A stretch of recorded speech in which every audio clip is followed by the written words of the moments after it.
रायगड जिल्ह्यात कारबोटीचं लोकार्पण, समुद्राच्या पाण्यावर चालणाऱ्या कारबोटीची नागरिकांमध्ये उत्सुकता।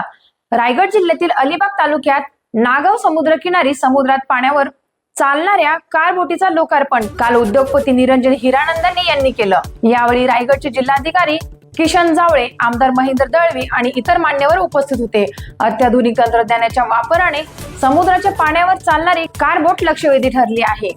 अलिबागचा तिसऱ्या मुंबईत समावेश होत असून रेवन जेटीमुळे पर्यटकांना अधिक सुविधा मिळतील, असं आमदार महेंद्र दळवी यांनी सांगितलं।